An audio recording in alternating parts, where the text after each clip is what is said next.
آپ نے ان کو جتنی بھی ہٹانے کی کوششیں کی ہیں، مثال کے طور پہ 9 اپریل سے آنورڈ ایک موقع آیا، آپ نے اسمبلیاں بھی توڑی لیکن وہ مسئلہ عدالت پہ چلا گیا. آپ نئے الیکشن کا آپ کی ڈیمانڈ ہے اور بہت سارے لوگوں کے نزدیک بڑی لاجیکل ہے، لیکن آپ کی اسٹریٹجی کام کرتی ہوئی نظر نہیں آ رہی. دیکھیے ابھی 2 اسٹریٹجیز ہیں نا. ایک ہے کہ آئین سے باہر نکلاؤ، ایک ہے آئین اور قانون کے بیچ میں رہو.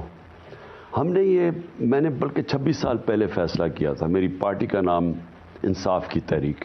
بالکل. تو انصاف کا مطلب rule of law, rule of law کا مطلب کانسٹیٹیوشنلزم، اور جو آپ کو آئین اجازت دیتا ہے جس دائرے میں رہ کے آپ کھیلیں تو وہ اس کو اسی اندر ہم کھیلے ہیں. ابھی تک میں نے کبھی کوشش نہیں کی دوسری طرف جانے کے لیے کہ آئین سے باہر نکلنے کے لیے. تو ہم نے جب یہ فیصلہ کیا 10 اپریل کو، میں نے فیصلہ کیا کہ میں پبلک میں جاؤں گا جی، اور میں پبلک میں نکل گیا. بلکہ پبلک آپ سے پہلے نکلا ہے. ہاں، پبلک بلکہ 10 کو نکلا ہی، اس کے بعد میں نکلا. تو میرا مقصد ہی صرف ایک یہی تھا کہ میں ایک آئین، ایک جمہوریت کے اندر ایک پولیٹیکل لیڈر عوام کے پاس جاتا ہے اپنا کیس لے کے، اور عوام کو میں نے اپنے ساتھ لگایا اور بتایا کہ ہوا کیا ملک کے ساتھ، کہ ایک چوروں کو اوپر بٹھا دیا ہے جو 30 سال سے چوری کر رہے تھے اور کوئی وجہ ہی نہیں تھی گورنمنٹ کو گرانے کی. تو بہرحال میں پبلک میں گیا، پبلک نے رسپونڈ کیا، لیکن ہم نے فیصلہ یہ کیا کہ ہم کوئی ایسا کام نہیں کریں گے جس ملک میں انتشار ہو. تو جو دوسری چیز ہے نا، اگر آپ گورنمنٹ گرانا چاہتے ہیں تو ایک تو آپ پبلک کا پریشر ڈالتے ہیں ان کو. آج 70% پاکستانی کہہ رہے ہیں کہ الیکشن کرواؤ، گیلپ کی سروے ہے. دوسری طرف آپ یہ کریں کہ خون خرابہ ہو، لوگ مریں اور تباہ ہو، وہ دوسرا طریقہ ہے. وہ ہم نے فیصلہ کیا کہ ہم نہیں کریں گے. اور میں آپ کو بتاؤں 26 مئی کو ہم نے جب دھرنے کا اعلان کیا تھا تو مجھے پتا تھا اس دن اگر میں وہاں بیٹھ جاتے ہم اسلام آباد میں تو مجھے پتا تھا خون ہوگا. اب جب ہم 26 نہیں، آپ 25 مئی کی بات نہیں، میں 26 مئی کی، کیونکہ ہم صبح پہنچے تھے، میں پہنچتے 26 مئی ہو گیا تھا. تو ہم نے بیٹھنا تو اس دن شام کو تھا. پھر جو 26 نومبر تھا وہ اتنی پبلک آئی تھی. اب وہ اس پبلک کو اگر ہم صرف یہی کنورٹ کر دیتے کہ ہم سارے اسلام آباد کو چوک کر دیں، ہم یا کہتے اسلام آباد کے اندر جانے لگے، تو وہ اتنی پبلک کو کوئی نہیں روک سکتا. لیکن انتشار ہونا تھا. تب بھی فیصلہ کیا کہ ہم آئینی طریقہ لیتے ہیں. آئین مجھے اجازت دیتا ہے کہ میں اپنی گورنمنٹ کو ڈیزالو کر سکتا ہوں. خان صاحب، آئینی طریقے میں سیاست بہت ساری انوالو ہو جاتی ہے. مثال کے طور پہ اگر آپ کی جو وفاقی حکومت تھی اس میں بھی دیکھیں تو اس کے پیچھے جو نیت تھی وہ جو کچھ بھی تھی، لیکن سامنے ایک اس کا فساد جو تھا وہ آئینی تھا. یہاں پر بھی دستور بے شک آپ کو طاقت دیتا ہے آپ کے وزیر اعلیٰ کو کہ وہ اسمبلی توڑ دیں، لیکن اس کے لیے پارلیمنٹ کے اندر، اسمبلیوں کے اندر پالیٹکس سے آپ بڑا گریز کر رہے ہیں. مطلب آپ دوسری پارٹیوں سے رابطہ کر سکتے ہیں. یہاں پر بھی آپ کی پارٹی کے اوپر، ایک پارٹی کے حلیفوں کے اوپر کچھ پریشرز ہیں. دیکھیے ابھی ہے کیا یہاں، یا پہلے تو ہماری گورنمنٹ گئی کیسے؟ آصف زرداری آیا وہاں سے اور 2-3 لوگوں نے بیگز پکڑ کے سندھ سے پہنچے. یا وہ سندھ کی گورنمنٹ کا پیسہ چوری کیا ہوا تھا یا وہ کوئی چوری کا پیسہ تھا، کیونکہ حلال پیسہ تو نہیں تھا. اس پیسے سے انہوں نے 25 کروڑ دے کے لوگوں کو خریدنا شروع کیا سندھ ہاؤس کے اندر. ساری قوم دیکھ رہی ہے. اب کبھی بھی سٹنگ گورنمنٹ الیکشن نہیں، نو کانفیڈنس نہیں ہارتی، کبھی نہیں سٹنگ گورنمنٹ ہارتی. یعنی ان کے پاس سارے اسٹیٹ ریسورسز ہوتے ہیں.